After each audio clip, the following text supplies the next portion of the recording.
La nuit ne tombait pas ce soir-là. Elle s'ouvrait, glaciale et pluvieuse. C'est là, dans cet écrin trempé d'obscurité, une cohorte de chevaliers cuirassés et déterminés fendait la forêt. Ils avaient traqué sans relâche. Ils venaient de trouver leur cible. Leur capitaine s'avança. Sa voix, sèche et tranchante, rompit le silence. « Tu t'es bien amusé à te cacher, n'est-ce pas ?» Il déversa aussitôt son mépris, le traitant de bête impure, de fugitif. L'avoir dupé, lui, un chevalier saint, était une ruse admirable. Mais le spectacle s'arrêtait là. L'acier du chevalier ne laissait que des traces de douleur. En retirant sa lame, le chevalier lui intima de se sentir honoré de mourir de sa main. Les serments sur le péché et la damnation glissaient sur lui, inutiles. La seule chose qu'il comprit, c'était cette douleur dans sa chair. Agacé par ce calme, le capitaine se prépara à révéler un secret. Il avoua. Il n'avait jamais voulu l'attraper tout de suite.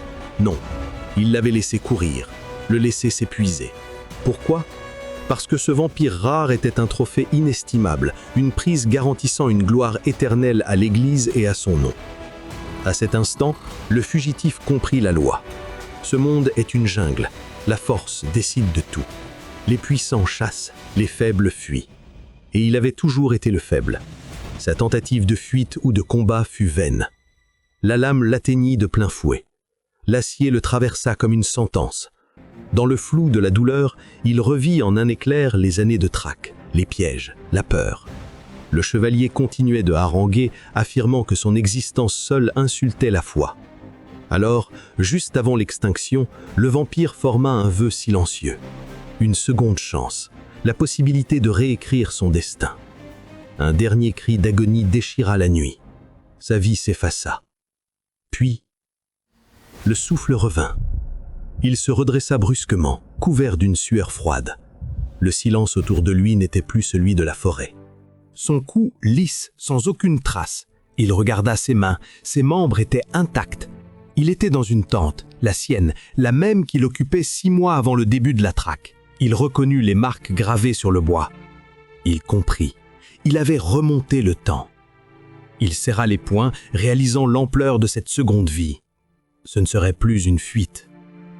Il se souvint de son ancienne existence dans ce hameau forestier, loin des regards humains. Ce lieu n'était pas destiné à être trouvé. Cette fois, il ne se laisserait plus chasser. Il s'appelait Eugène, un vampire faible qui n'avait connu que la survie et la clandestinité. 12 années passées à ne boire que le sang des bêtes sauvages, terrifié à l'idée d'être capturé par les mercenaires et les chevaliers qu'il avait imprudemment attirés. Il finissait toujours par le retrouver.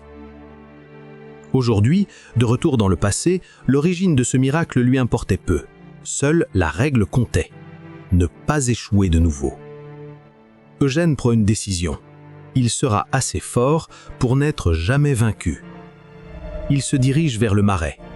L'essence d'un vampire est d'absorber la puissance du sang. Plus la source est forte, plus le gain est grand. Sa stratégie de survie doit changer. Il attend. Soudain, le maître de ces lieux surgit, une créature gigantesque, terrifiante. Face aux premières attaques du monstre, Eugène esquive tant bien que mal. Eugène est projeté au loin, le choc lui rappelle sa fragilité. Le monstre n'en a pas fini. Un regard vif et s'apprête à attaquer de nouveau. Mais malgré la peur, Eugène se ressaisit.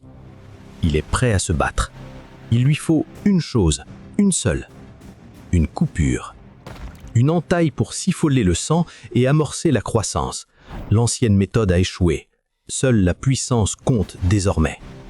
Il bondit vers le monstre, frappant avec son épée de toutes ses forces. Rien.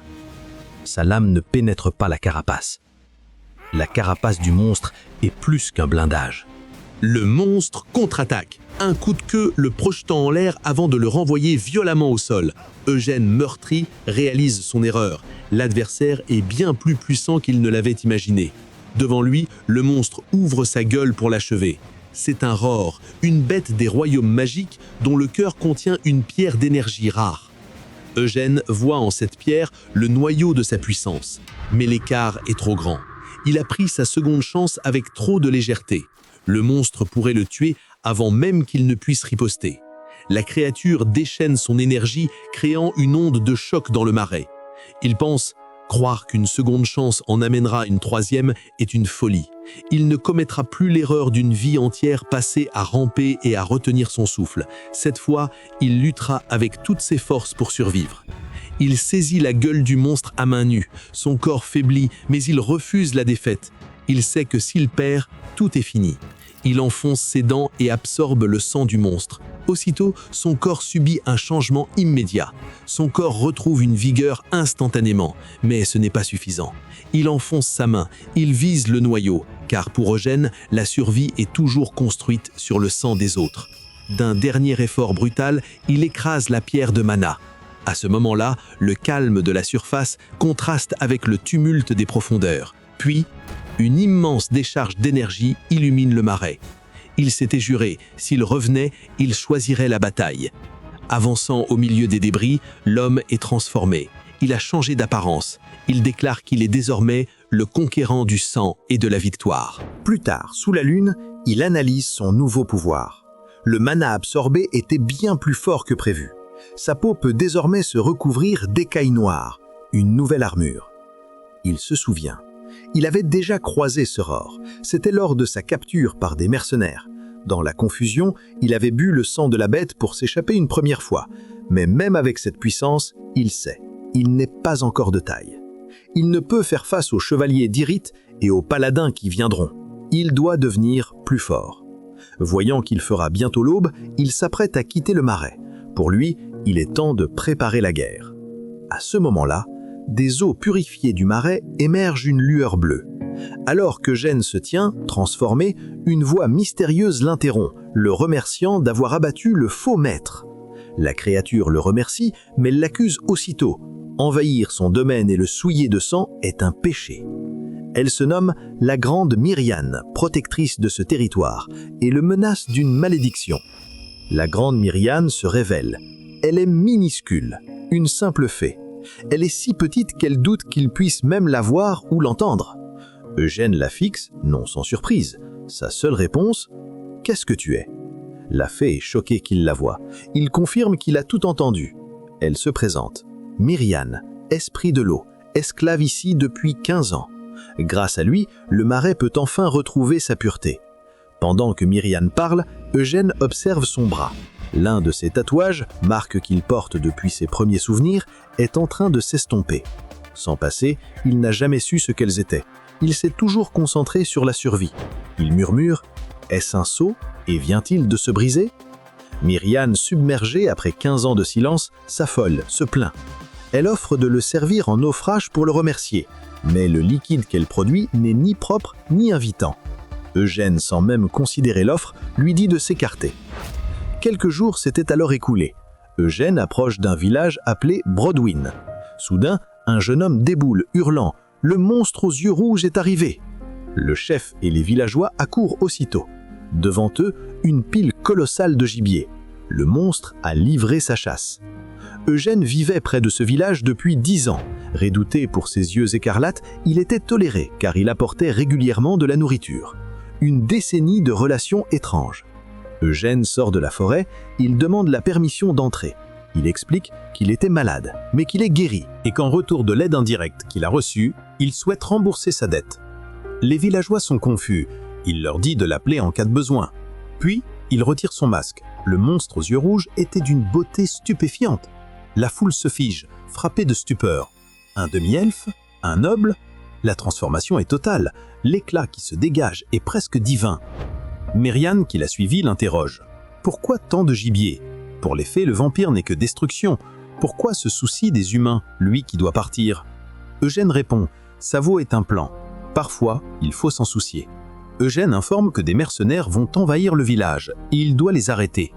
Ils viennent chercher un enfant de la maison Tywin et ils élimineront tous les témoins, tous les villageois. Myriane est perdue. Elle se demande comment sait-il cela. Elle ne peut lire ses pensées. Elle demande ce que la confiance a à voir avec ses mercenaires. Eugène s'arrête net. Myriane, percutée, se plaint. Elle lève les yeux. Sur la route forestière, une troupe de mercenaires, lourdement armés. Ils voient Eugène seul. Ils le jugent frêle et peu armé. Leur chef sourit. Il donne l'ordre de l'éliminer sans un bruit. Ah oui, le monde se chargeait d'éliminer les détails inutiles. Et pour ces hommes, l'homme devant eux n'était rien de plus qu'un dommage collatéral à effacer. Sans un mot, un mercenaire charge, hache levée. Myriane hurle de terreur pour Eugène, mais celui-ci lève sa main pour la faire taire. L'homme frappe, mais le vampire est trop rapide. Ses yeux s'allument d'un rouge écarlate. En un clin d'œil, il tranche l'agresseur en deux, net. Avant même que son cerveau ne reçoive l'information, sa tête était loin. Le reste de la troupe reste figé par l'horreur. Eugène murmure son plan à la fée. Il doit établir la confiance avec les villageois, ne pas éveiller les soupçons. Pour cela, il va simplement éliminer tous les mercenaires, ici et maintenant. Les hommes crient, réalisant l'évidence. C'est un vampire. L'un d'eux, mu par la cupidité, crie que l'Église offre une récompense pour la capture. La cupidité ne dure pas, Eugène le foudroie du regard. L'homme est projeté au loin. Les autres comprennent qu'il n'est pas un homme ordinaire, mais ils attaquent. Un cri s'élève. « Sa tête est à moi !» Le vampire est une ombre. Il esquive. Les assauts sont humiliés par sa vitesse. Un colosse, armé d'une massue, charge. Il jure de les pulvériser. Eugène bloque l'arme, d'une seule main. L'homme, la main tremblante, grimace de frayeur. Impossible, il n'y croit pas. Le jour décline, dit-il froidement. La nuit est mon heure. Il utilise ses griffes, abattant le colosse d'un seul coup. La nuit est le meilleur moment pour verser le sang. Le chef hurle à ses hommes de ne pas attaquer à l'aveugle. Alors que les derniers rayons de soleil filtrent dans les arbres, le carnage en dessous se poursuit inlassablement. Peu de temps après, le calme était revenu. C'est alors que les villageois arrivent, torche à la main. Ils s'arrêtent, horrifiés par le carnage. Le chef du village observe les corps. Soupçonneux, il fixe Eugène. « Est-ce vous qui avez fait cela ?» Eugène nie. Il prétend avoir trouvé les corps en revenant de la chasse. Il désigne le côté de la route, les vrais coupables. Une meute de loups terrible apparaît. Il explique qu'il a tué quelques loups, mais que le reste de la meute rôde. Les villageois confirment en examinant les corps. Il y a bien des marques de griffes sur les corps des mercenaires. Le chef s'excuse de l'avoir soupçonné. Myriane tempête. Les loups ne sont là que pour le nettoyage. C'est lui qui a créé ces marques. Pourquoi se soucier de ton image avec ces humains ? Demande la fée. Sans répondre, Eugène tire une lettre de sa poche. Il la tend au chef, expliquant qu'il l'a trouvée sur l'un des mercenaires. L'homme reconnaît le sceau de Lord Tywin. Ses yeux s'écarquillent. Il lit, incrédule, puis crie « Pélide ? Est-ce que le garçon est ici ?» La lettre mentionnait que Pélide était un bâtard de la maison Tywin, en bref, un noble. Alors que Eugène gardait son regard impassible, le chef du village comprit aussitôt. Ces mercenaires étaient venus chercher Pélide. La scène nous ramène peu avant l'arrivée des villageois. Le chef mercenaire était effrayé face à la force d'Eugène. Se ressaisissant, il avait crié à ses hommes de ne pas hésiter. Les hommes restaient immobiles, paralysés par l'incompréhension. Le chef mercenaire hurle de nouveau. Un monstre ou pas, il n'avait que 2 bras. Mais il comprend qu'ils ne peuvent plus fuir. Le chef décide d'attaquer lui-même, désespéré. Eugène le fixe, froidement déterminé. Un coup de pied, un simple revers du talon. Le chef s'envole, s'écrase contre un arbre. Un dernier coup de pied achève l'homme. Au sol, le chef mercenaire gémissait, brisé. La victoire d'Eugène est double. Il a gagné la bataille et il a établi la première fondation de sa légende humaine. Il implorait la clémence. Il demandait à Eugène s'il les avait attendus. Il jurait qu'il n'avait d'affaire qu'avec le village. Eugène fut inflexible. « Ce village est à moi, déclara-t-il. Quel est votre véritable but ici ?» Le mercenaire, terrorisé, confessa. Il ignorait qu'un seigneur vampire régnait ici. Il était venu chercher l'enfant illégitime de la famille Tywin. Le visage d'Eugène se fit froid. « Vous ne comptiez pas massacrer tout le village, n'est-ce pas ?» L'homme craqua, espérant que la vérité le sauve. Il avoua avoir été engagé par les fils légitimes de Lord Tywin. Leur nombre était la preuve de leur plan, effacer tous les témoins. Eugène comprit. Un souvenir amer lui traversa la gorge. Le chevalier blond du passé n'était autre que Berthel Tywin, le chef de l'équipe de poursuite des vampires. Berthel avait anticipé la cupidité des mercenaires, mais le massacre qui avait suivi dans sa vie passée n'était que l'œuvre des mercenaires eux-mêmes. Et ce massacre avait mené à la découverte d'Eugène par les chevaliers saints. Le mercenaire implorait le pardon. « Je n'aurais jamais fait ça si j'avais su. » Eugène lui ordonna de disparaître, le prévenant de faire attention aux loups. L'homme fut rempli d'une gratitude naïve, remerciant son bourreau. Mais Eugène ne pouvait pas le laisser vivre. Il prit sa décision. Un coup fatal au cou. Il ne pouvait pas laisser son identité être découverte. Myriane demanda pourquoi. La réponse fut simple. Après avoir obtenu l'information, il ne pouvait pas laisser un témoin de son identité en vie. Et comme prévu, la meute de loups, attirée par l'odeur du sang, était apparue. La scène nous ramène au présent. Le chef du village, toujours choqué, confirma. Les mercenaires étaient là pour emmener Pélide au château. Le garçon était seul depuis la mort de sa mère. Eugène intervint. « Je vais conduire le garçon au château en toute sécurité. » Il utilisa son nouveau rôle. Puisqu'il vivait dans la forêt, il pouvait escorter l'enfant et éviter les bêtes. Le chef hésita, n'osant pas demander un tel service. Eugène trancha. Un chevalier ne peut ignorer ceci. Myriane la fée fut sidérée. Le mensonge était beaucoup trop gros. Les villageois étaient sous le choc. Le chef bégaya. « Chevalier ?» Eugène sourit. Myriane se décrocha la mâchoire. Les villageois y avaient cru. Eugène esquissa un sourire en coin. Il était temps de parfaire la ruse. « Mes présentations sont tardives, déclara-t-il. Je suis Yann Eugène de la maison Eugène. » À la surprise générale, les villageois le crurent. Il expliqua à Myriane que les habitants de ce village n'avaient jamais vu de vrais nobles. Ils ne connaissaient pas la différence. Le chef, toujours hésitant, dit que le village était pauvre et ne pouvait payer ses services. Eugène refusa l'argent, demandant simplement un endroit où passer la nuit sur place. Le lendemain, Eugène se tenait près de la fenêtre, testant sa nouvelle capacité contre le soleil levant. Ses yeux rouges observaient ses mains se couvrir d'écailles noires. Les écailles bloquaient la lumière. Le voyage serait plus facile. Myriane le traita de stupide. Pourquoi ce mensonge inutile? Eugène répondit que cela n'importait pas. Il partait bientôt. Mais la fée insista. Quel est son but réel? Avant de répondre, un villageois annonça qu'ils étaient prêts. Eugène expliqua à Myriane. Un titre est plus fiable qu'une longue explication. Un titre réduit le nombre de mensonges à raconter de 100 à 10.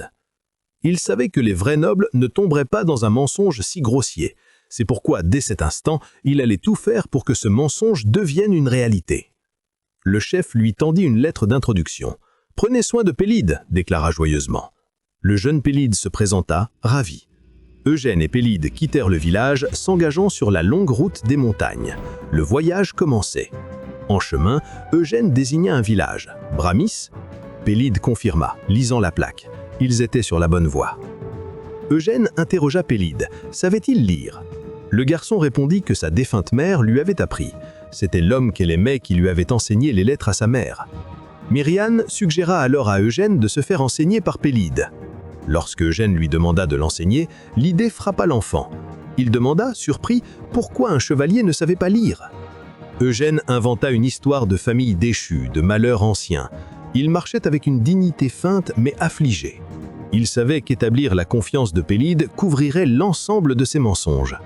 Myriane, impressionnée par la performance, le complimenta, mais l'avertit, l'abus du mensonge attire le soupçon. Les yeux de Pélide s'illuminèrent. La manipulation avait fonctionné. L'enfant s'excusa d'avoir douté, influencé par les rumeurs du village qui le disaient monstre. « Désormais, dit Pélide, je croirai ce que je vois de mes propres yeux. » Le garçon offrit de lui apprendre à lire. Progressivement. Soudain, Eugène sentit un danger. Il attrapa une flèche de justesse. L'attaque surprise semblait venir de nulle part. Le garçon hurla de frayeur face à la flèche qui avait failli embrasser son œil. En réalité, l'attaque était bien réelle. Des bandits. Ils bloquaient le chemin. Le chef bandit sourit, un sourire de rapace. Leur visage apeuré, dit-il, lui faisait gagner du temps. Pélide tremblait, incrédule face à ce guet-apens. Il ordonna de livrer tout objet de valeur. Avant même que la phrase ne soit achevée, Eugène frappa. Son épée s'abattit. En un seul coup, le chef bandit fut éliminé. Pélide resta figé, choqué. L'un des bandits hurla de désespoir, son frère gisant à ses pieds. Eugène observa le corps. « Vous avez fait ce que j'ai demandé rapidement et efficacement. » Le bandit, aveuglé par la rage, chargea avec sa hache. Inutile, Eugène le coupa en deux. Puis un pivot rapide et un autre bandit tomba. Le dernier supplia, implora la pitié. Eugène ne pardonna pas. Le coup final, rapide, sans hésitation. Il regarda les corps éparpillés, il ne comprenait pas les humains. Pourquoi s'en prenait-il toujours aux faibles? Il tenait le dernier bandit. Est-ce que cela est acceptable de blesser les faibles? Il se tourna vers Pélide. L'enfant était muet, choqué par cette question après ce carnage. Eugène lui rappela sa promesse. Il croirait ce qu'il verrait. Puis d'un ton sérieux, Eugène ajouta « Pas une goutte de sang ne te touchera ». Ils arrivèrent à Bramis. La cité fourmillait. les marchands vantant leurs produits dans le brouhaha de la journée. L'un vantait des herbes rares issues d'un donjon nordique, 20 pièces. Un client râlait sur le prix, trouvant moins cher ailleurs. Myriane, fascinée par la ville, s'émerveillait. Pélide avertit Eugène.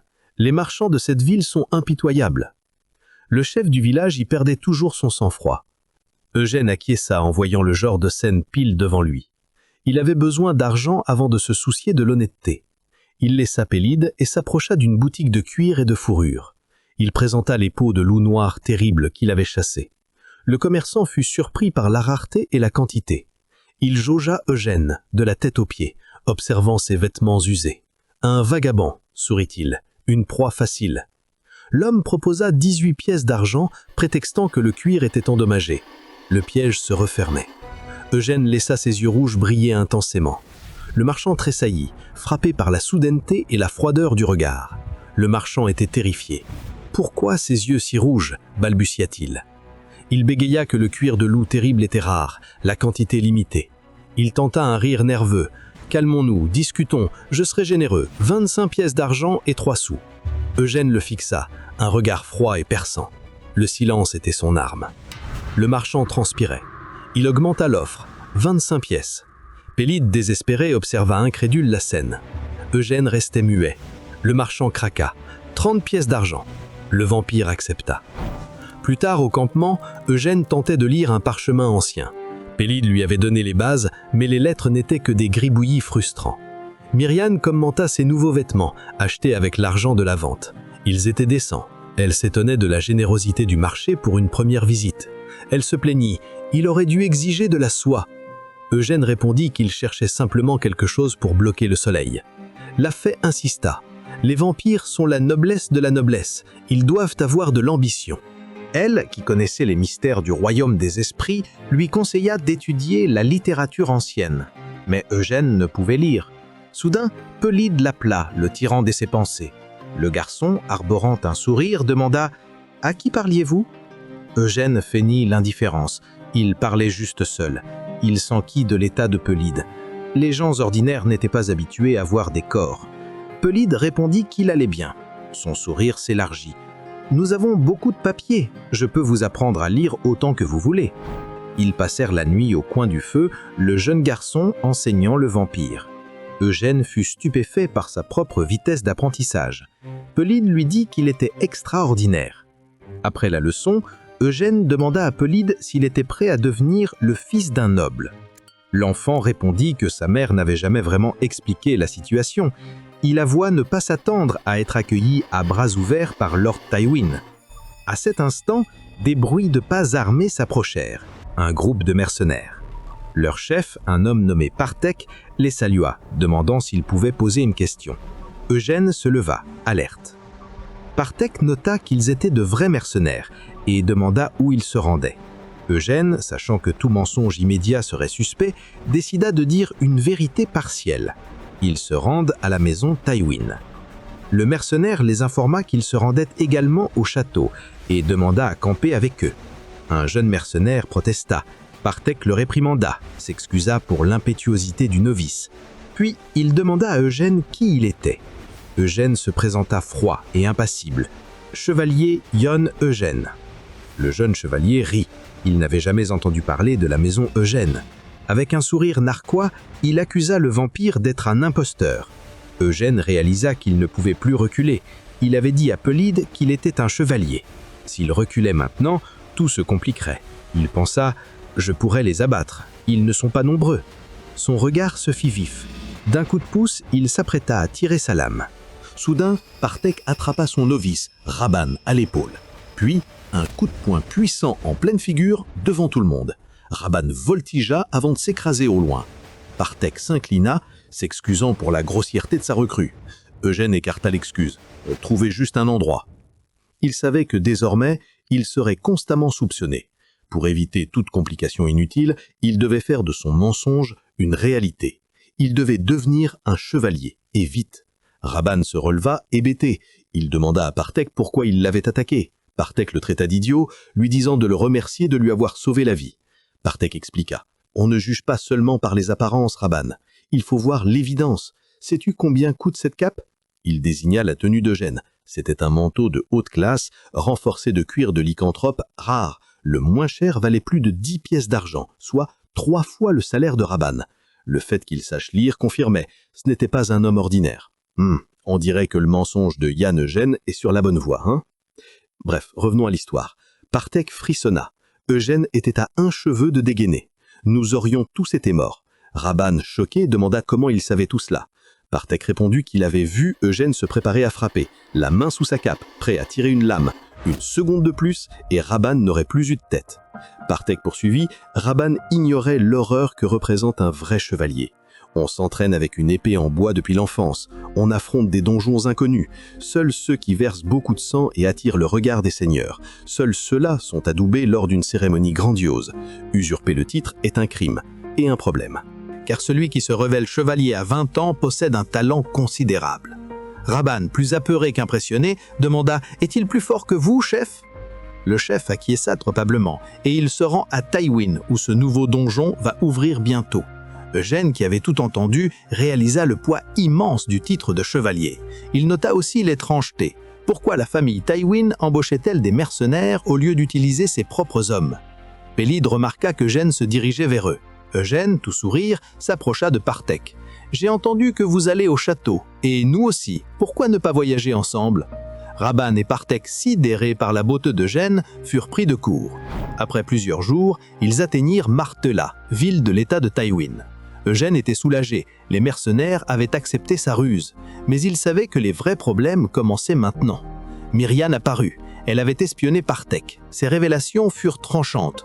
Lord Tywin était critique, il pouvait mourir à tout instant. Et un nouveau donjon avait été découvert, mais la famille n'avait pas les fonds pour l'exploiter. Eugène s'immobilisa, pensif. L'ouverture d'un nouveau donjon dans la région, Miriane s'inquiéta. Si Lord Tywin mourait, que ferait Pélide? Il serait de nouveau orphelin. Eugène répondit froidement que ce n'était pas son problème. La fée pleura, craignant que Pélide ne soit assassiné par ses demi-frères. Eugène comprit.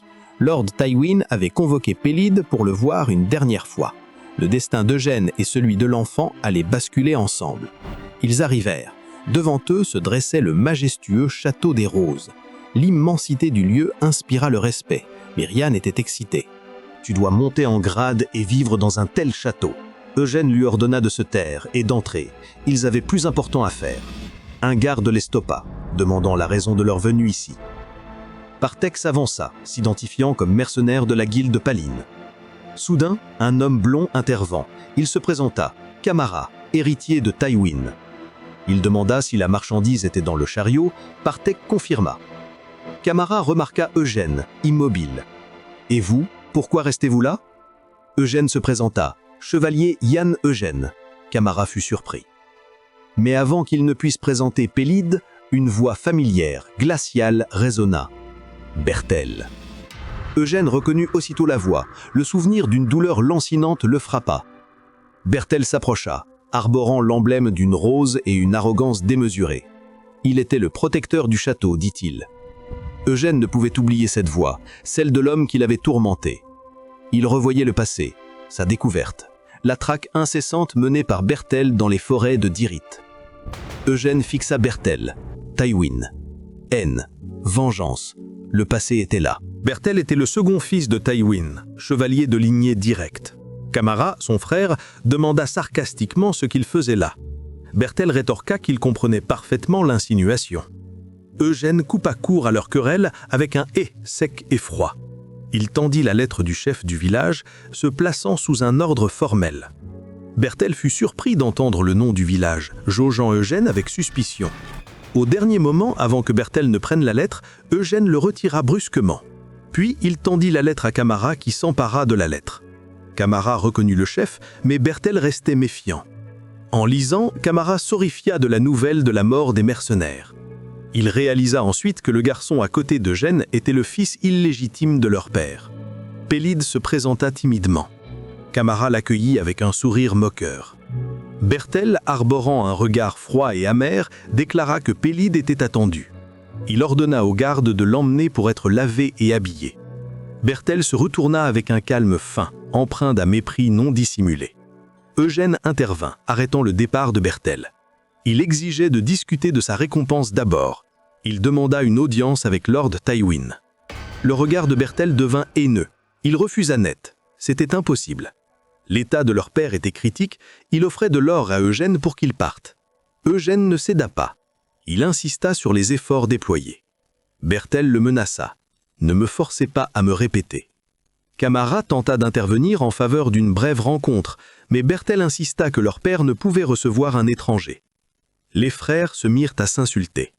Bertel lança un regard furieux à Camara. Camara s'excusa auprès d'Eugène pour l'attitude de son frère. Camara le congédia avec un sourire hypocrite, lui souhaitant un bon retour. Camara se rapprocha ensuite de Pélide, offrant de le guider comme son nouveau frère. Eugène réalisa l'évidence. Bertel et même Camara ne le laisseraient jamais approcher le seigneur. Soudain, une voix profonde retentit, appelant le second fils de Tywin. Un homme massif, roux, apparut, portant 2 hommes sur ses épaules. Il les jeta au sol et affirma les avoir pris en flagrant délit de pillage. Avec un regard accusatoire, il suggéra qu'un exemple soit fait. Bertel s'irrita. C'étaient de simples mercenaires temporaires pour le donjon. Bertel suggéra aux nouveaux venus d'en discuter à l'intérieur. Partec, le chef mercenaire, reconnut l'arrivant. Sir Galfredic. Eugène demanda à Partec de qui il s'agissait. Le mercenaire expliqua: Galfredic avait terminé 3e d'un grand tournoi. Un chevalier prometteur, doté d'une force et d'une technique excellentes. Un homme qui avait vaincu à lui seul 1 millier de compétiteurs. Partec soupçonna: pourquoi un tel homme se trouvait-il ici? Le nouveau donjon, évidemment. Conquérir un donjon apportait gloire et adoubement par une famille plus grande. Eugène se tourna vers Partec. « Votre contrat prend fin aujourd'hui ?» Avec un sourire, il proposa un nouveau travail aux mercenaires. Ce soir-là, Camara comprenait que Bertel cherchait à exploiter le donjon pour gagner le soutien populaire. Camara, dans son bureau, réfléchissait à qui engager. Un serviteur annonça « Sir Eugène ». Camara se souvint, le chevalier qui avait ramené Pélide. Il le fit entrer. Eugène entra. Camara l'accueillit formellement. Il assura que Pélide était en sécurité et qu'il serait récompensé. Il le remerciait d'avoir remis la lettre devant Bertel. Grâce à cela, sa position était renforcée. Eugène répondit qu'il n'avait cherché qu'à régler ses affaires avec le seigneur. Camara, surpris, comprit la manœuvre. Il demanda s'il voulait vraiment voir son père. Eugène répondit qu'il avait une proposition.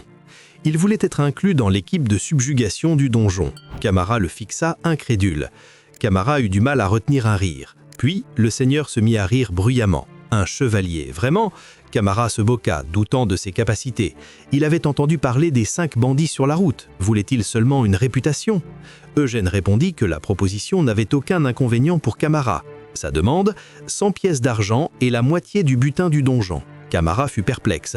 L'offre était bien en dessous du marché. Eugène sourit. « Je ne suis pas pressé. C'est vous, Camara, qui l'êtes. » Le seigneur trouva la proposition si bon marché qu'elle éveilla ses soupçons. Il analysa. Les chevaliers vivent pour l'honneur. Eugène n'a aucun soutien. S'il refuse l'argent, c'est que la gloire est son unique obsession. Camara récapitula tout ce qu'il avait entendu. Eugène répéta, l'audace dans la voix, « Je ne suis pas pressé ». Camara fut choqué par le toupet d'Eugène. Ce n'était pas un chevalier ordinaire, mais un sourire apparut.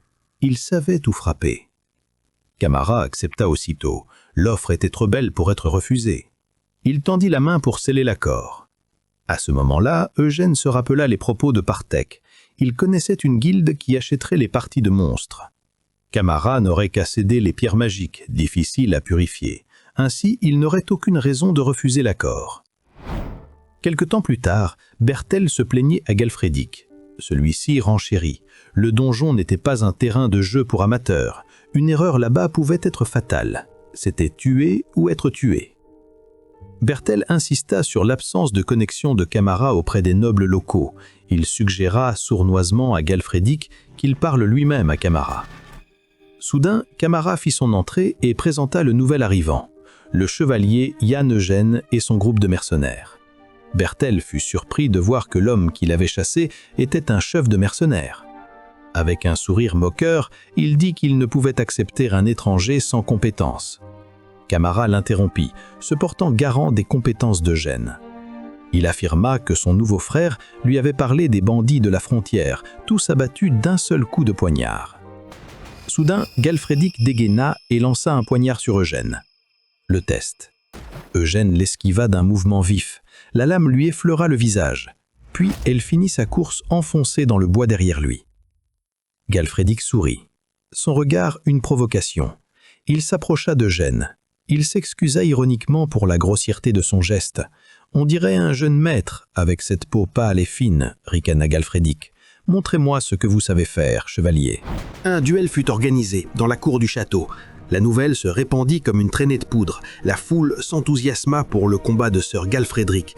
On disait de lui qu'il déchirait les monstres à main nue. Tous s'apitoyaient déjà sur le sort d'Eugène, l'inconnu. Eugène resta impassible. Il se prépara confiant.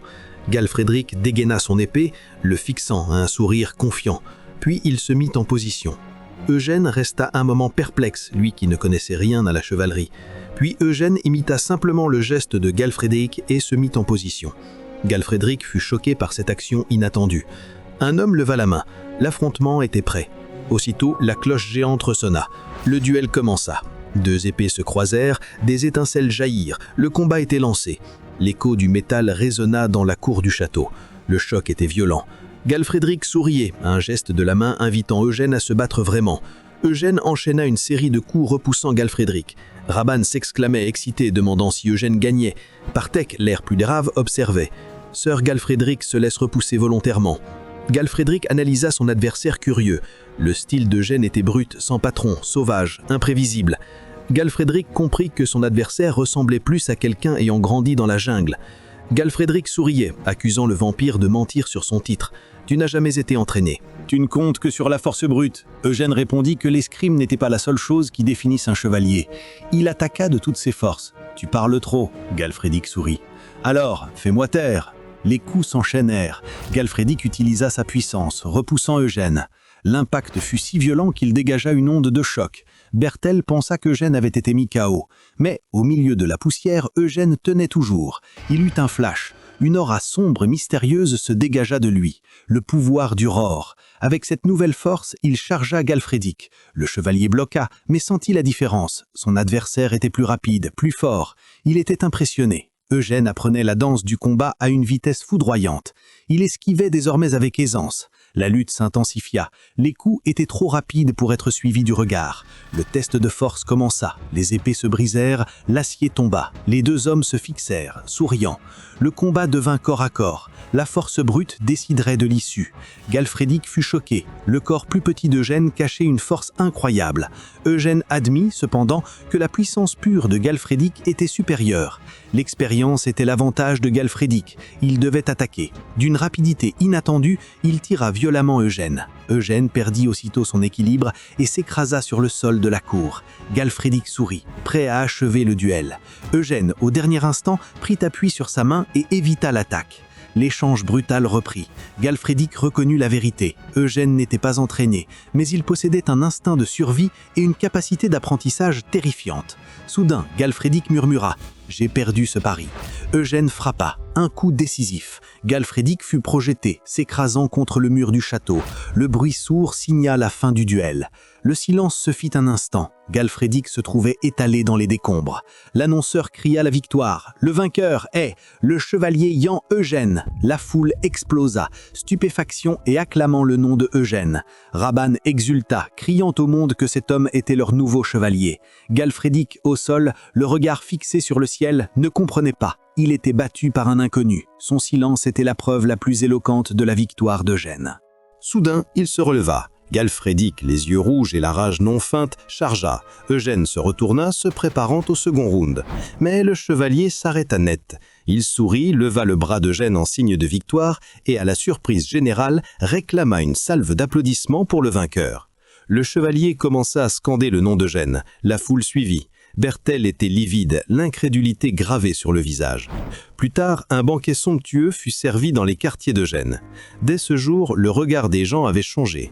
Camara vint le saluer, remarquant son refus des avantages. Eugène n'eut pas le temps de répondre. Rabanne apparut, s'inclinant exagérément. Puis Galfrédic, le chevalier qui l'avait vaincu, s'agrippa à lui, l'appelant ami et camarade. « Bien dormi ? Ma figure me fait encore mal. » Il montra joyeusement son visage meurtri. Eugène se demanda s'il cherchait une autre raclée. Galfrédic l'invita à s'entraîner. Camara était ravi. La veille, la foule de servants autour de lui était une gêne. Face aux Il se sentait mal à l'aise, il n'avait nul besoin de nourriture. On lui expliqua que Camara avait ordonné qu'il soit traité avec les plus grands égards. La servante demanda si la lumière convenait, ayant entendu parler de sa peau sensible. Myriane ricana. Va-t-il attraper des maux d'estomac? Eugène accepta la sollicitude et congédia le personnel. Les yeux rouges luisants, il préféra la solitude. De retour au présent, le vampire réalisa que Galfrédic se moquait bien de son statut. Pélide apparut alors, un sourire faible aux lèvres, appelant Eugène. Tous les regards se tournèrent vers le garçon. Couvert de bleu, Pélide avança vers le groupe, un silence triste se fit aussitôt. Pendant ce temps, dans une pièce sombre, un homme implorait la clémence de son seigneur. Peine perdue, il fut battu à nouveau. Bertel grondait. « Rien de tout cela ne serait arrivé si tu avais fait ton travail. » Il ragea. Ce chevalier aux yeux rouges n'aurait jamais dû venir, son plan était ruiné. Le suppliant implora le pardon. Bertel se plaignit des mercenaires vaincus, la rage le submergea. « Tes yeux ne sont là que pour la décoration ?» Il attaqua l'homme, le traitant d'inutile. Il plongea une dague dans l'œil de l'homme, l'achevant. Les serviteurs tremblaient. Le moindre geste de travers et celui-là subirait la rage du maître. Bertel cherchait une solution. Il ne pouvait éliminer Pélide dans l'enceinte du château, mais une idée diabolique jaillit. C'était la seule voie, envoyer Pélide dans le raid du donjon. Au présent, Eugène apprit que Bertel enverrait Pélide donjon pour y mourir. Pélide confirma qu'il avait lui aussi été envoyé là pour sa fin. Eugène lui rappela les loups et les mercenaires. On n'avait jamais voulu qu'il arrive vivant.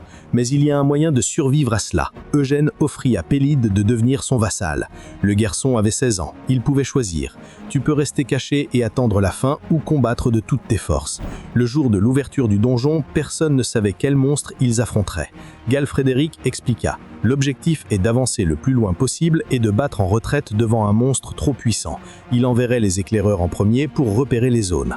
Un porteur nerveux planifiait de simuler une blessure. Si le danger arrivait, il s'enfuirait. Soudain, Bertel apparut. Le porteur sursauta. Bertel exigea de savoir où était Pélide. L'homme désigna le garçon.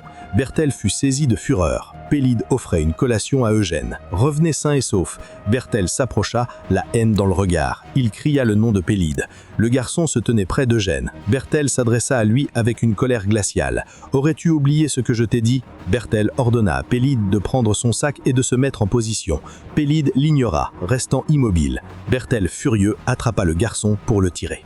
Eugène l'arrêta. Sa main se referma sur celle de Bertel. « Retirez votre main de cet enfant. » Bertel fut choqué par la défiance. Eugène le fustigea. « Avez-vous perdu l'esprit? Envoyer un enfant dans un donjon ?» Bertel le traita d'impoli, clamant vouloir seulement renforcer son frère. Il accusa Eugène de ne pas connaître sa place. Eugène répondit que c'était Bertel qui l'ignorait. D'un ton glacial et définitif, il révéla « Pélide est devenu mon vassal hier. » Le choc fut total. Eugène confirma que tous étaient témoins. « Notre lien est plus fort que le sang. Quiconque touche à Pélide s'en prend à moi. » Il fit face à Bertel. « Envie de t'échauffer ? Propose un combat. » Bertel rugit. Qui lui avait donné cette permission? Il avertit Eugène qu'adopter un bâtard bloquerait son avenir. Les soldats admiratifs commentaient le duel passé, ce qui renforçait encore plus la haine de Bertel. Pendant ce temps, Camara intervenait, confiant. Il dit qu'il confierait aussi son jeune frère à Eugène. Pélide était majeur et libre de choisir son chemin. Eugène pensait « Pélide est la proie. La survie n'est pas facile pour les faibles. Si l'on ne peut devenir fort, il faut rejoindre la meute. » Camara invita Eugène à son bureau, l'interrogeant à nouveau sur sa capacité à lire. Un éclaireur revint, aucune bête à proximité. Galfrédic donna le signal. « Ouvrons le donjon. » La massive porte de pierre grinça, s'ouvrant sur l'obscurité. Galfrédic se retourna. « Débrouillez-vous pour survivre. » Les soldats s'armèrent, nerveux et stressés. Eugène et Galfrédic prirent la tête. Camara leur dit adieu, à dans 4 jours. Pélide leur souhaita bonne chance. La porte se referma, une voix murmura une prière de protection. L'intérieur était sombre, angoissant. Soudain, une horde de gobelins jaillit. Le chaos.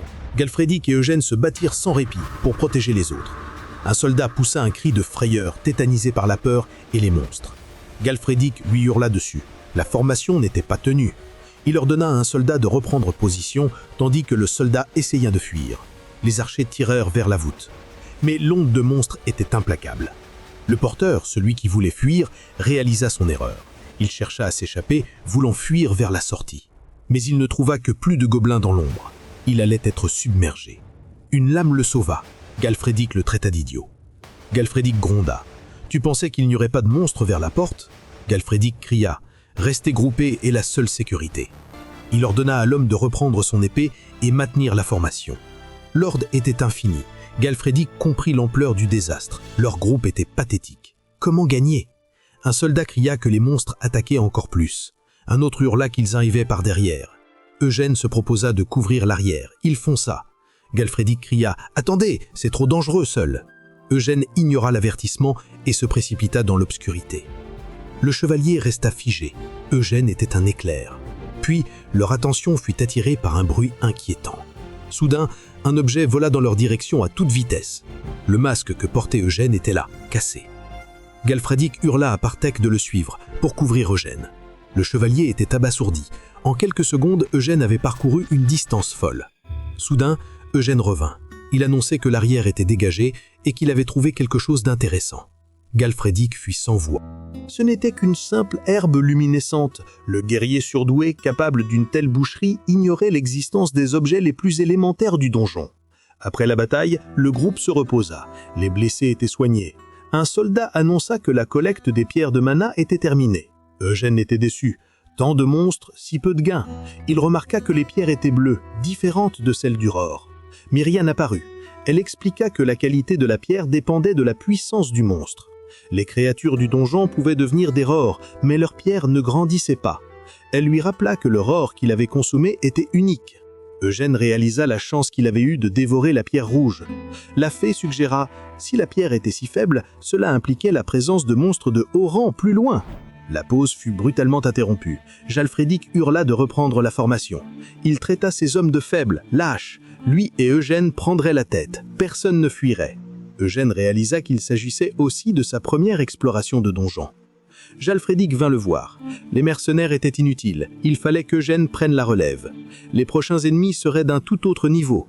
Dans l'obscurité se trouvaient des orques utilisant des gobelins comme chair à canon. La terreur s'empara des soldats qui se recroquevillèrent, apeurés et stressés. Eugène comprit. Un monstre de haut rang les attendait dans les profondeurs. Il se rappela le jour où il avait mangé la pierre rouge, acquérant un nouveau pouvoir. Il se demanda, une autre pierre lui donnerait-elle une nouvelle capacité? Ses sens s'aiguisèrent. Il détecta plus de 50 pas à 100 mètres. Galfredic fut impressionné par l'ouïe d'Eugène. Il tendit une lance à Eugène. « Tu veux tirer ?» Eugène lança l'arme, un éclair rouge de force pure. La lance frappa un orque supérieur de plein fouet et explosa dans un impact dévastateur. Le premier coup donné, Galfredic ordonna la charge générale. Tandis qu'Eugène s'enfonçait déjà dans le chaos, le reste du groupe suivait. Eugène engagea un corps à corps avec le monstre géant. D'un bond, Eugène frappa l'orque à l'œil avec une force brutale et atterrit sur la tête de l'orque. Un blocage, une contre-attaque. Il leva sa lame. Il enfonça son épée dans le crâne de l'orque qui fut transpercé, le sang giclant. Eugène, couvert de souillures, se lécha les lèvres, le regard terrifiant. La sauvagerie du combat fit de ce jour un bain de sang pour les mercenaires. Soudain, Eugène recouvra son bras d'écailles noires. De sa main transformée, il broya la nuque de l'orque. Certes, son maniement de l'épée était élégant, sa posture noble, mais une aura sombre et sinistre émanait de lui. Les mercenaires étaient choqués. Ils n'étaient pas comme les chevaliers qu'ils connaissaient. Le regard de Galfredic n'était plus de l'admiration, mais de la crainte. Eugène s'abandonnait à une fureur primitive et sanglante. Après le combat, ils se reposèrent autour d'un feu entouré de cadavres. Les blessés étaient soignés, mais la fatigue mentale était palpable. Les corps de gobelins, d'orques et de mercenaires jonchaient le sol. Galfredic réalisa que ces hommes avaient perdu toute volonté d'avancer. Ce n'était pas l'épuisement physique, mais le choc. Le chevalier conclut, il était impossible de continuer. Galfredic s'approcha d'Eugène. Ils avaient accompli leur mission. Il était temps de faire demi-tour. Eugène répondit qu'il avait encore de l'énergie. Il serait dommage d'abandonner. Galfredic, résigné, hurla « S'il avançait, tout le groupe avançait ». Eugène fit savoir à Galfredic de reconduire le groupe de subjugation hors de la caverne. À partir de là, il continuerait seul avec ses mercenaires. Les soldats furent soulagés. Galfredic comprit. C'était une marque de considération. Eugène le forçait, encore une fois, à reconsidérer la définition d'un chevalier. Eugène et ses deux hommes, Partec et Rabanne, s'enfoncèrent seuls. Rabanne, en sueur froide, se plaignit intérieurement, terrifié. Il savait qu'Eugène pouvait vaincre un troll, mais il craignait sa propre mort. Soudain, Raban sentit un craquement sous ses pas, quelque chose d'étrange et de visqueux. Il regarda, il avait marché sur une araignée. Lorsqu'ils levèrent la tête, ils étaient encerclés. Un essaim d'araignées des cavernes, énorme, venimeuse, avançait sur eux. Raban paniqua, hurlant. Parthek cria qu'ils étaient submergés, qu'il fallait battre en retraite. Eugène, calme, pourquoi fuir? D'un coup sec, il trancha une araignée en deux. Le compas n'était pas un problème. Parthek hurla à Raban de le rejoindre, car Eugène était déjà au cœur de la mêlée. Raban, encerclé, appela à l'aide. Une araignée l'attaqua, il sentit sa faim. Eugène surgit, un coup précis, le souvent in extremis. Raban fut choqué par sa vitesse. Eugène chargea, exterminant le reste des araignées. Raban interloqué mais poussa un soupir de soulagement. En quelques instants, Eugène avait balayé tous les araignées. Raban se releva, admiratif. « Il est incroyable !» « Rentrons !» Il se tourna vers Parthek. Parthek était paralysé. Il tremblait, les yeux écarquillés fixés sur l'obscurité. Parmi les monstres, il existait des hiérarchies. Devant eux venait d'apparaître la reine araignée, un monstre de rang seigneur. Parthek, terrifié, haleta. Il ne pouvait affronter un seigneur. Il fallait au moins Galfrédic. Eugène s'adressa à eux d'un ton froid et ferme. Ses yeux rouges luisants, « Retirez-vous, cette proie est mienne. » Parthek, malgré la volonté, sentit son corps obéir. Chaque nerf le suppliait de fuir. Myriane commenta « Leurs instincts ont cédé face à la puissance du maître. » Eugène interrogea la fée « Cette reine araignée valait-elle le seigneur du marais ?»« Non, répondit-elle. Elle semblait plus forte. Sa pierre de mana serait plus grosse. » Le vampire fit face à la créature, impassible. La reine araignée laissa échapper un rugissement terrifiant. Eugène ne scia pas. Plus le coffre est dur, plus le trésor est excitant. Après la conquête du donjon, Eugène testa sa nouvelle capacité sur une petite araignée jaune. Un fil de mana incroyablement aiguisé, invisible, trancha la créature. La consommation de la pierre de la reine araignée lui avait accordé une seconde capacité spéciale, camouflage, pour se dissimuler. Combiné à la résistance de son pouvoir d'écaille, il pouvait désormais combiner les deux et marcher sous le soleil sans crainte. La lumière du jour n'était plus une menace. De retour au château, un banquet fut organisé. Tous complimentaient les manières et le physique d'Eugène. Le chevalier Yann Eugène était désormais une figure de la cour. Les femmes étaient captivées. Il avait vaincu une reine araignée seule. Myriane, taquine, se délectait de l'attention. Les jeunes filles s'émerveillaient, demandant s'il avait des ancêtres elfiques. Eugène se sentait mal à l'aise, la situation devenait trop complexe. Il ne nia pas. Un homme cria « Tout s'explique !» Galfrédic comprenait désormais, ses sens aiguisés, sa force surhumaine, ses mouvements fluides. Le chevalier avoua, il n'avait jamais douté qu'Eugène ne fût pas humain. Galfrédic s'exclama « Qui aurait cru au sang elfique? Comment as-tu caché une telle apparence si longtemps ?» Eugène pensa, son compagnon est étrangement perspicace. Mais il répondit, un léger sourire, il n'avait jamais cherché à cacher sa véritable nature. Sa réponse, froide et directe, laissa Galfrédic et les femmes stupéfaits. Galfrédic nota, il dit ça sans même changer d'expression. Eugène réalisa que les gens voyaient ce qu'ils voulaient voir, pas la vérité. En plus de sa nouvelle capacité, la consommation de la deuxième pierre avait eu un autre effet. Un de ses tatouages avait disparu, libérant d'étranges souvenirs. Il se voyait dans un lieu inconnu, tenu par des mains douces. Des cloches sonnaient. Tout le monde le regardait. Qui était cette femme? Était-ce réel? Il ne se souvenait de rien, sauf de son nom, Eugène. Soudain, la voix de Raban le tira de ses pensées. En larmes, il supplia Eugène de le sauver. Galfrédic le retint, hurlant qu'il était un boulet dans le donjon. Le jeune homme cria qu'Eugène n'était pas humain, que n'importe qui aurait fui. Le chevalier taquin annonça un entraînement spécial pour Raban. Au milieu du tumulte, le seul mot qui restait à Eugène était son nom. Mais l'incident l'avait frappé d'une prémonition. S'il continuait à retirer les tatouages, il découvrirait la vérité. Il saurait enfin qui il était et d'où il venait. Peu après, dans la chambre du seigneur Tywin, tous se rassemblèrent pour entendre le compte-rendu du donjon. Galfrédic se présenta. Créma Galfrédic, troisième fils de la maison Galfrédic. Eugène se présenta également. Lord Tywin, à peine audible, le félicita pour son courage. Il demanda qu'on lui remette un certain document. À la surprise de tous, le seigneur lui tendit un document, le parchemin attestant de son statut. Eugène répondit par un simple merci. Myriane exultait silencieusement.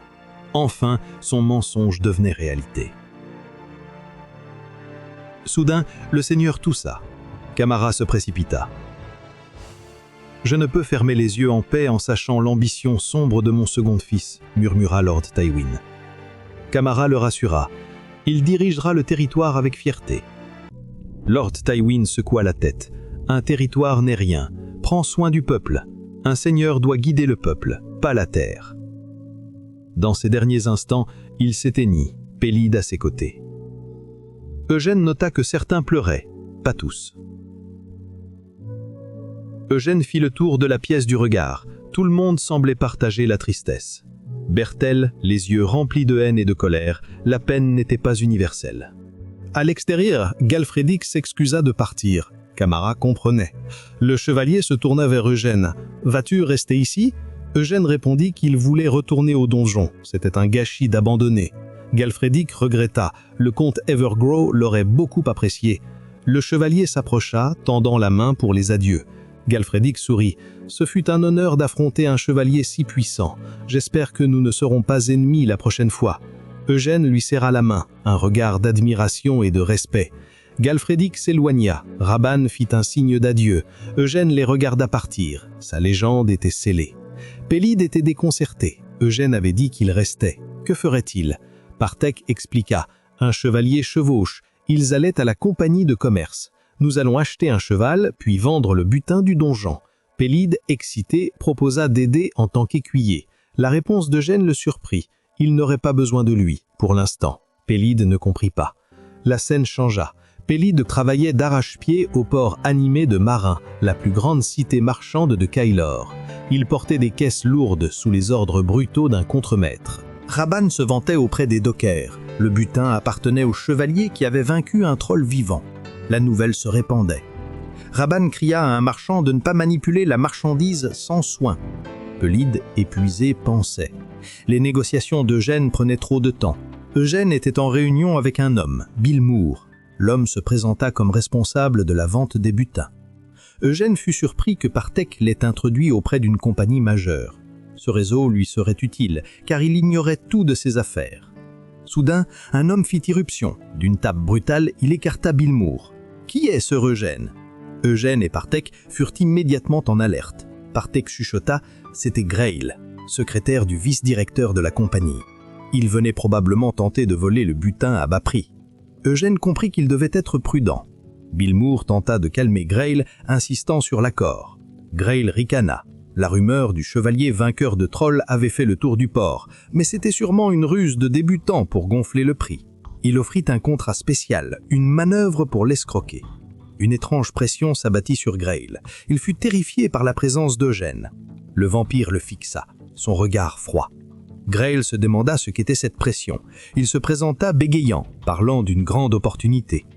Eugène, le regard de plus en plus suspicieux, répéta « Opportunité ?» Terrorisé, le secrétaire expliqua que la vice-directrice elle-même prendrait en charge l'accord. Il s'excusa pour son manque de respect. Eugène le dévisagea. Grail, paniqué, s'enfuit en hurlant. Bill Moore, ému, promit son soutien total à Eugène pour avoir rejeté l'offre par loyauté. Eugène sourit. « J'aime l'idée. » Eugène accepta la proposition de Bill Moore et lui dit de commencer immédiatement, dehors. Pendant ce temps, Grail s'excusa auprès de la vice-directrice. Elle ne s'inquiéta pas. Les chevaliers étaient des problèmes par orgueil. Avec un sourire mauvais, elle décréta qu'ils se vengeraient en utilisant leur pouvoir commercial contre ce pauvre chevalier qui n'avait même pas un cheval décent. Elle ordonna à Grail d'offrir à Eugène un cadeau qu'il ne pourrait refuser. Du côté de Eugène, Pélide était choqué. Il devait rester pour vendre le butin. Eugène confirma. Il devait tout vendre à Bill Moore. Pélide, triste, demanda pourquoi il devait encore rester derrière. Ses compétences n'étaient-elles pas suffisantes? Il proposa de s'entraîner. Eugène le stoppa. Il posa la question essentielle. Quel est le véritable rôle d'un écuyer? Pélide, interloqué, répondit que l'écuyer assistait son chevalier dans la vie et au combat. Eugène expliqua la mission. Son rôle était de s'occuper de sa vie quotidienne. Ta mission en tant qu'écuyer est de vendre les objets et de faire de l'argent. Eugène insista auprès de Pélide. Il devait discuter des détails avec Bilmore, apprendre les rouages du commerce. Pélide comprit l'enjeu. Sans Eugène, il aurait péri depuis longtemps. Eugène promit une récompense. Dès qu'ils auraient plus d'argent, il lui apprendrait à se battre. Un jour, Pélide l'aiderait au combat. Le jeune homme fut ému jusqu'aux larmes. Il accepta l'ordre avec un sourire et jura obéissance. Eugène et Partec s'engagèrent dans les rues de Marin. Eugène s'interrogea. L'argent s'épuisait-il toujours si vite? Myriane et Partec se lamentaient de concert. Soudain, Eugène s'arrêta, les yeux rivés sur un objet. Une imposante armure de plate qui brillait dans une vitrine. Le rêve de tout chevalier, expliqua Partec. Eugène pensa seulement « cher ». Rabanne surgit, hurlant, panique dans la voix. Une horde de monstres s'est apparue en périphérie. Les monstres tentent d'envahir la ville. Les guildes sont submergées. Partec conseilla de rejoindre l'effort de subjugation. Eugène demanda pourquoi il se mêlerait de cela. Rabanne expliqua, les yeux brillants d'avidité, les quêtes non réclamées sont sans commission. Un marin, on pouvait vendre le butin gratuitement, l'opportunité de s'enrichir. Eugène acquiesça. Il n'y avait aucune raison d'hésiter. Une voix cria « Attendez !» C'était Grail, essoufflé, tirant un cheval. Il se présenta. « La vice-directrice vous envoie un destrier de guerre en cadeau. Un animal magnifique, à la robe noire, aux muscles puissants. » Eugène devint méfiant. « Un cadeau ?» Il fixa Grail. Le secrétaire bégaya qu'il n'attendait rien en retour. Sous le regard froid d'Eugène, il assura que ce n'était qu'un simple gage de bonne volonté. Sans un mot de plus, Eugène prit les rênes.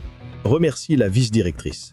Myriane, excitée, l'exhorta à se dépêcher et à faire fortune. Rabanne, stupéfait par la vitesse de l'animal, demanda quoi faire. Partec leur hurla de courir et de suivre Eugène au combat. Aux abords de la ville, des gobelins patrouillaient. L'un d'eux se tourna, sentant quelque chose d'anormal. Eugène chargeait, son cheval noir fendant la forêt. Il arriva au combat, abattant un monstre au passage. Myriane, inquiète, nota l'ampleur de l'attaque. Les guildes devaient déjà être vaincus. Eugène répondit, le regard froid, « C'est une bonne chose. » Il n'aimait pas partager le butin. Le cheval fonça, détruisant tout sur son passage. Le soleil brillait à travers les arbres. Eugène arriva sur le champ de bataille. Un chevalier, Madrika, affrontait une horde d'orques. Il criait qu'il ne passerait pas. Les monstres chargèrent. Son cheval fut renversé. Même au sol, il se présenta comme le chevalier de justice de Marin. La terreur le saisit. Il était cerné. Les orques la fixaient. Malice pure. Il cria, suppliant d'être épargné. Une épée surgit à l'ultime seconde. Eugène était arrivé, monté sur son imposant cheval noir. Sans attendre, il commença à abattre les monstres autour de le chevalier. Madrika était sidéré par la vitesse d'Eugène. En un éclair, tous les orques autour de lui furent abattus. Il remercia, demandant le nom de son sauveur. Mais un orque surgit par derrière. Eugène se tourna, le regard froid. Madrika fut surpris par la lame qui passa près de lui. La lame acheva le monstre. Eugène, froid, demanda pourquoi s'enquérir d'un nom au milieu du danger. S'il mourait ici, le nom n'aurait aucune importance. Le chevalier acquiesça. C'est juste, je vous le demanderai quand nous sortirons vivants. De retour en ville, Madrika s'adressa à la foule. Des centaines de gobelins les avaient attaqués. À l'heure la plus sombre, le chevalier avait fait un carnage sans hésitation, sauvant Marin. Un homme demanda le nom du héros. Madrika révéla, un air grave, Yann Eugène. La foule explosa. Tous reconnaissaient le nom du chevalier du donjon. Des clameurs montèrent dans les rues. À travers sa fenêtre, Louis Ferrin, le maire, observait la foule. Toute la ville scandait son nom. Il va devenir difficile à contrôler, craignit-il. Sa petite fille, Priscilla, répondit. Plus l'honneur d'un chevalier est grand, plus la chute sera rude. Elle demanda à son grand-père s'il connaissait l'identité de l'écuyer de Eugène. Elle sourit. Le garçon était le fils illégitime de la maison Tywin. Le maire fut surpris mais comprit vite. Il supposa qu'Eugène cherchait à s'enrichir pour soutenir l'héritier caché. S'il réussissait, il formerait des liens avec le futur chef de Tywin. Le maire félicita sa petite-fille pour sa perspicacité. Il enverrait un cadeau à Eugène et elle serait sa recommandatrice. Priscilla le remercia. Plus tard dans la nuit, la lune éclairait la guilde marchande. Priscilla tenait une tasse, pensant à voix haute « Un homme assoiffé cherche l'eau. Un marchand n'a qu'une voie. Nous allons creuser un puits et attendre. » Eugène s'approchait. La porte s'ouvrit. Elle l'attendait, prête à lui faire boire chaque goutte offerte. Elle accueillit Eugène vêtu d'une nouvelle armure. Il se présenta comme le sauveur de marins venu remercier. Elle l'invita à s'asseoir. Priscilla l'observa. Était-il vraiment le chevalier des histoires? Il ne ressemblait pas à ses fantasmes de noblesse. Elle lui dit, un sourire faux, le cadeau du maire lui allait à ravir. Elle expliqua. L'armure était un alliage de fer et d'eau d'ogre. Eugène répondit qu'elle rendrait la prochaine exploration plus facile. Il la remercia. Grâce à elle, ses hommes étaient en meilleure santé. Priscilla, un sourire sournois, assura qu'elle n'attendait rien en retour. Mais alors qu'elle s'apprêtait à formuler sa proposition, Eugène se leva pour partir. Il reviendrait après la subjugation du donjon. Il rappela leur accord. Le contrat prenait ici. Ce serait peut-être leur dernière rencontre. Il révéla qu'il se concentrerait sur la collecte de pierres magiques. Priscilla, livide, elle était choquée. Elle ne s'attendait pas à une telle attitude. Puis Priscilla hurla de ne pas partir. Eugène s'arrêta, silencieux. Elle se redressa. Il y a quelque chose dont nous n'avons pas discuté. Eugène se retourna. Quoi donc? Le regard de Priscilla devint moqueur. Vous ne pouvez pas prétendre de ne pas avoir remarqué. Elle énuméra l'armure la plus chère, le cheval de guerre, les repas somptueux. Un de ses hommes confirma, le butin n'avait couvert la moitié des dépenses. Elle sourit. N'avez-vous pas appris que tout dans ce monde a un prix? Elle le menaça. Le héros de marin pourrait devenir un chevalier sans honneur. Eugène l'écoutait, impassible. Ses yeux rouges brillaient d'un froid menaçant. Le jeu venait de commencer. Priscilla le défia. Allait-il partir après avoir accepté tout cela? Eugène trouva la situation amusante. Il sourit. Elle avait donné des ordres et des cadeaux que personne n'avait demandé et exigeait maintenant le paiement. Ses yeux rouges se posèrent sur elle. Comment une marchande ose-t-elle me menacer? L'attitude choqua Priscilla et tous ses hommes. Eugène insista. Il avait un contrat et les rumeurs lui importaient peu. Tout a un prix, avertit-tu, renversant le jeu. Prononcez vos menaces et vous comprendrez la véritable signification de ce mot. Il posa son coup près, sa compagnie avait harcelé le héros qui venait de sauver la ville. Par conséquent, plus aucun chevalier digne de ce nom n'aiderait Marin à l'avenir. Parthèque s'excusa pour l'audace d'Eugène. Priscilla était figée. Elle regretta instantanément son erreur. Elle aurait pu avoir un allié puissant. Priscilla s'inclina, s'excusant pour sa rudesse et son manque de respect. Son désir d'avantage était allé trop loin. Elle voulait recommencer. Elle garantit que le contrat de Bilmore serait maintenu. Elle réalisa, la plupart des chevaliers ne cherchent que la gloire, mais lui était différent. Il était trop dangereux pour être manipulé. Son instinct de marchande lui disait de ne plus l'ignorer. Sa tactique devait changer. Eugène consentit, il pouvait écouter, mais que l'offre en vaille la peine. Priscilla le remercia pour sa clémence. Peu après, de retour dans la forêt, Myriane se plaignit que l'armure offerte était trop bling-bling, mais cela faisait l'affaire. Parthèque félicita Eugène pour son contrat. Myriane se vanta de l'intelligence de son maître. Parthèque expliqua l'ampleur de l'entreprise. La compagnie opérait dans tout l'Empire, traitant même avec les royaumes démoniaques. L'offre d'accès illimité au donjon était exceptionnellement audacieuse. Parthèque loua le coup de maître d'Eugène. Eugène répondit qu'il l'avait fait parce que ça l'ennuyait. Un nouveau mercenaire se moqua de l'armure clinquante. Un attirail tape à l'œil ne fait pas un chevalier. Sais-tu seulement tenir une épée? Myriane s'irrita. Eugène ignora la provocation. Soudain, Camara apparut et salua Eugène. Eugène lui rendit son salut en l'appelant Lord Tywin. Camara expliqua que son frère avait engagé de nouveaux mercenaires, un groupe désagréable, étrangement similaire à celui qui avait été éliminé par les loups. Pour la subjugation, Camara voulait que Eugène soit le commandant. Le chef du nouveau groupe intervint, un regard haineux. « Serais-je le commandant si ce joli visage meurt ?» Rabanne cria au blasphème insensé. Le chef ricana. Il n'était pas en pique-nique. La vie humaine était sans valeur dans un donjon. Il était naturel de se préparer au pire.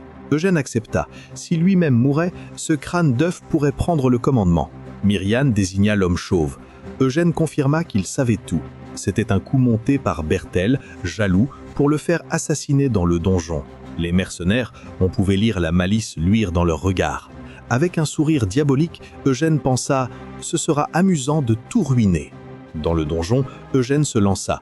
Il fonça, abattant les gobelins. Son agilité était sans pareille. Il tranchait, avançant seul. La lame traversa la tête d'un monstre. Le chef mercenaire fut frappé par l'évidence. La réputation d'Eugène n'était pas exagérée. Il était au front, abattant des dizaines d'ennemis, seul, sans s'arrêter. Il avançait comme un bouclier géant, insufflant un sentiment de sécurité. Le chef mercenaire décida d'attendre l'ouverture. Une seule égratignure de sa lame empoisonnée suffirait. Eugène avertit. Les monstres de niveau intermédiaire approchaient. Il insista. « Seuls les plus confiants me suivent. » Le chef accepta le défi. Si le commandant avançait, ils avançaient. C'était leur chance. Mais Raban, prêt à suivre, fut retenu par Partec. Partec comprit. Eugène avait visiblement un autre plan. Eugène s'enfonça seul. Il se souvint de Galfrédic. Le chevalier, un excellent chef, aurait nettoyé ce donjon même avec ses faibles. Puis il s'arrêta. Que ferait Galfrédic dans cette situation? Soudain, il fut encerclé. Les mercenaires révélèrent leur véritable intention. Eugène sourit. « Enfin, vous retirez le masque. » Myriane apparut. Eugène ordonna, s'ils cherchaient la mort, leur vœu serait exaucé. Les hommes paniqués demandèrent ce qui se passait. La petite fée lança un puissant sortilège, un sourire diabolique aux lèvres. Une vague d'énergie éteignit les torches. Les mercenaires s'affolèrent. L'obscurité totale. Ils ne pouvaient croire qu'il utilisait aussi la magie. Le chef hurlait de rallumer les torches. Mais dans le chaos, 2 yeux rouges brillèrent. Un cri désespéré déchira le noir. L'un des mercenaires était attaqué. Le chef ordonna de riposter. Un homme réalisa, horrifié, « Nous attaquons nos propres camarades !» Au milieu des hurlements de douleur, Eugène frappait comme une ombre de la mort. Ses yeux luisants étant le témoin de la mort elle-même. Le carnage continua. Le chef, paniqué, tenta d'allumer une pierre pour faire du feu. Il pensait s'échapper seul dans le noir. Mais un silence absolu s'installa. Il fut pétrifié. Pourquoi ce silence? Eugène apparut derrière lui. Il sourit. « Avez-vous vraiment besoin de lumière ?» Il lui tendit la pierre. Les yeux humains sont faibles dans l'ombre. La lumière révéla le bain de sang. « Voyez-vous mieux maintenant? Qui est le chasseur et qui est la proie ?» Le chef balbutia. « Monstre !» Eugène révéla un éclair de ses crocs acérés. De retour au château, une violente tempête faisait rage. Camara arriva en courant, appelant Eugène. Le chevalier l'attendait calmement dans le couloir, les yeux rouges posés sur lui. Un regard d'une froideur mortelle. Camara demanda si les rumeurs étaient vraies. Bertel apparut aussi. Eugène répondit « Il fallait entendre la vérité de la bouche du coupable ». Il jeta le chef mercenaire au sol, devant eux. Les frères furent choqués. Le mercenaire Maverick. L'homme confessa, brisé, il avait tenté d'éliminer Eugène dans le donjon sur ordre de Bertel. Bertel ricana. Ce type a perdu la tête. Il accusa Camara de croire les paroles d'un fou. Il ordonna à Maverick de s'expliquer clairement. Maverick, visiblement sous contrôle, s'adressa à Eugène. « Mon maître !» Il dit qu'il méritait son sort. Sans hésitation, le mercenaire se précipita vers la fenêtre et il se jeta du haut du château. Camara cria son nom depuis le balcon, impuissant. Le corps de l'homme s'écrasa, empalé sur une statue dans la cour. Bertel nia. Maverick avait sombré dans la folie du donjon. Camara le fixa sans ciller. Il trouvait étrange le soulagement de Bertel face à cette mort opportune. Bertel s'emporta. Eugène n'était pas meilleur que lui. Il défia Bertel sur son honneur. Eugène lui renvoya la question. Était-il vraiment innocent? Bertel, effrayé, insista, mais sa voix tremblait. Eugène défia Bertel en duel. Il proposa un jugement par combat. Eugène sourit. Ils parieraient leur honneur et la vérité de leur titre. Bertel fut saisi d'une fureur impuissante. Le jour du duel, les domestiques chuchotaient. Bertel causait toujours des problèmes, mais cette fois c'était trop loin. La cible, Cyriane Eugène. Bertel se tenait dans la cour, le visage sombre, son épée en main. Camara annonça, le combat déterminerait la vérité. La volonté de Dieu serait accordée au vainqueur. Eugène s'arma, prêt. Bertel chargea, un cri de rage. Il abattit son épée pour en finir. Eugène, calme, n'esquissa aucune peur. D'une seule main, il bloqua. Les coups s'enchaînèrent, étincelles partout. Eugène restait silencieux, son regard froid. Un flash de mémoire traversa l'esprit d'Eugène, il se souvenait de la traque chassée pendant une décennie. Une colère sourde monta en lui. Bertel, choqué, ne comprenait pas la rage qui s'emparait d'Eugène. Le combat se poursuivit. Berthel hurlait sous la force des coups. Eugène désarma Berthel, son épée s'envolant. Un coup de pied puissant l'envoya s'écraser au sol. Eugène, le visage sérieux, ordonna à l'homme de se relever. Berthel chargea à nouveau. Camara, observant, nota que son frère maniait bien l'épée, mais Eugène était clairement d'un autre monde. Berthel fut projeté au sol, criant de douleur. Les yeux d'Eugène luisaient. Il était immensément supérieur. Un dernier coup mit fin à la lutte, Berthel s'effondra. Camara intervint. « C'est suffisant, le combat est terminé. » Eugène le regarda. « Vraiment suffisant ?»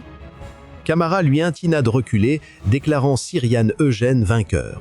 Berthel hurla qu'il pouvait encore se battre, qu'il éliminerait Eugène de ses propres mains. Camara lui ordonna de cesser, d'accepter le verdict et d'admettre son crime en prison. Berthel craqua. Il cria qu'il n'avait rien fait contre Eugène. Il hurla son nom, la haine pure. C'était la faute d'Eugène. Sans lui, il n'aurait jamais subi cette humiliation. Eugène le fixa.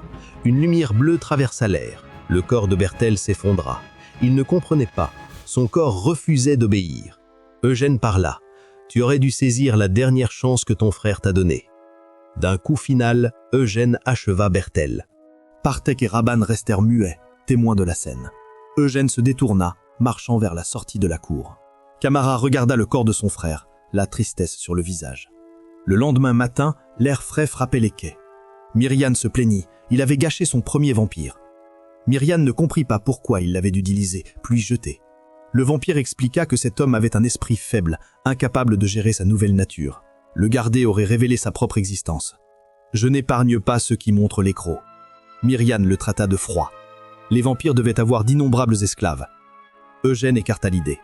Transformer des faibles était plus de travail qu'autre chose.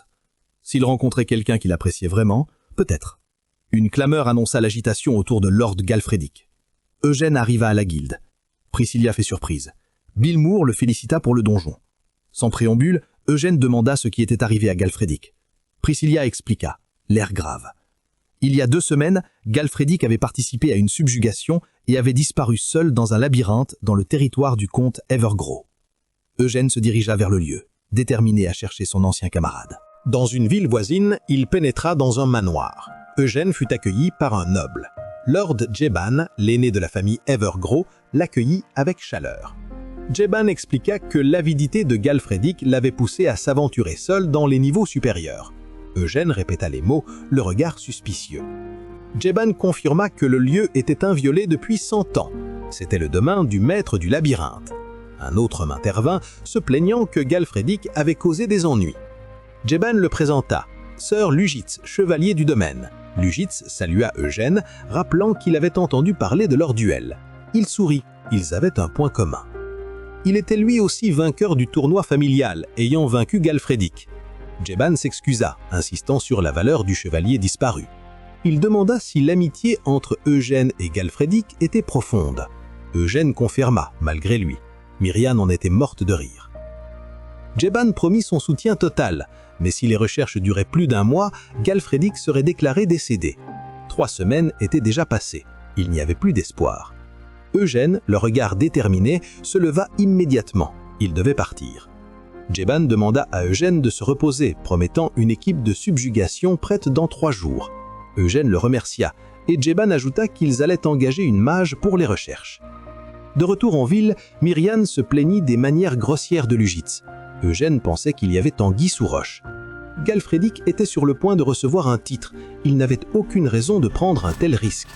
Il se souvenait du sourire du chevalier, qu'il avait invité à l'accompagner pour faire bonne impression. Pourquoi avait-il changé d'avis ? Galfredic n'était pas assez cupide pour risquer ainsi sa vie. Soudain, un homme criait « Le Messie arrive !» Il annonça la prophétie. La déesse de la victoire descendrait pour détruire la terre. Le désastre avait déjà commencé avec la disparition d'un chevalier. Myriane, troublée, réalisa qu'il parlait de Galfredic. L'homme hurlait à la foule d'offrir chair et sang en sacrifice. Alors, le Messie descendrait et sauverait la terre souillée. Myriane s'agaça du spectacle. La ville sentait la pourriture, constata Eugène. Un jeune homme lui tendit un tract, exhortant à croire, car les dieux étaient en colère. Eugène lut les cris. Animaux mourants, labyrinthe s'effondrant. Était-ce l'œuvre de monstres ? Pourquoi Galfredic était-il entré seul ? Il donna l'œuvre à Myriane. Il partait immédiatement. 3 jours étaient trop longs. Soudain, une femme intervint. Je n'aurais jamais cru voir un vampire dans un endroit pareil. Eugène pâlit. Comment avait-elle deviné son identité? La mage sourit, railleuse. Les vampires étaient censés être éteints.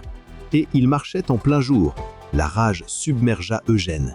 Il saisit la mage à la gorge, une poigne d'acier et s'éclipsa. Ses yeux rouges luisaient. « Comment m'as-tu reconnu si vite? Réponds, ou je te brise la nuque. » La mage bégaya. Elle lâcha un mot. « Ombre de sang. » Myriane soudain se rappela. Son visage se déforma. Elle hurla. Il ne devait pas l'éliminer. C'était une mage et elle appartenait à l'école de l'ombre de sang.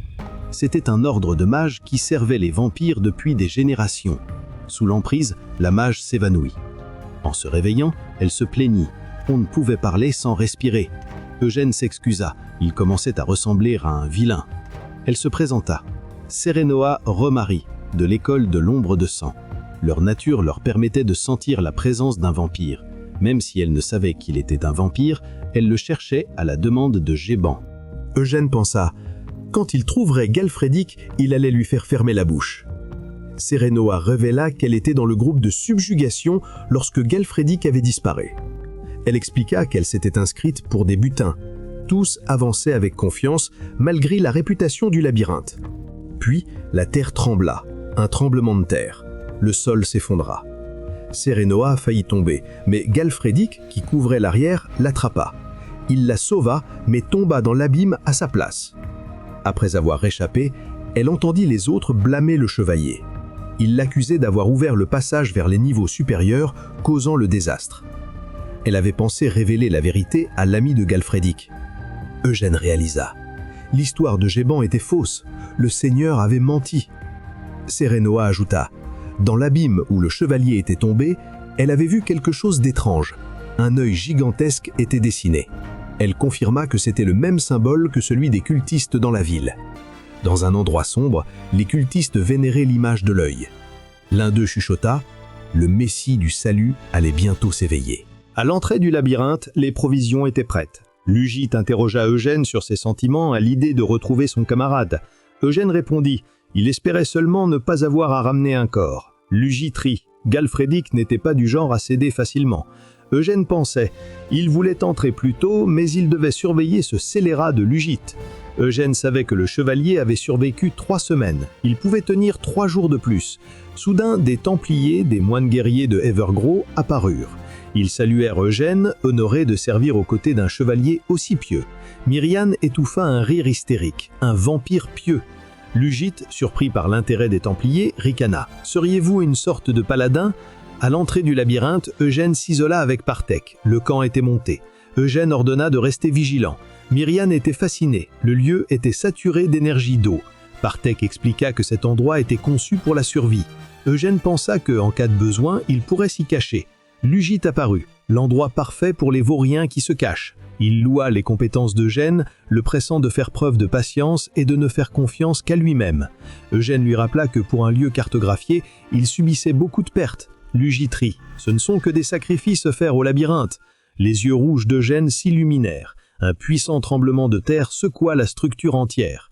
Lugite hurla de s'accrocher. Le labyrinthe se transformait. Il sourit. L'endroit où Galfrédic était tombé était là. Il révéla que cette zone mouvante était le raccourci vers les niveaux supérieurs. Sérénoa reconnut la secousse. C'était la même que la dernière fois. Lugite s'immobilisa, un sourire malicieux. « Juste ici !» ricana Lugite. Eugène comprit. C'était un piège. D'énormes engrenages émergèrent, changeant la configuration. Eugène s'accrocha pour éviter de tomber dans l'abîme. Ce n'était pas un séisme naturel, c'était une manœuvre.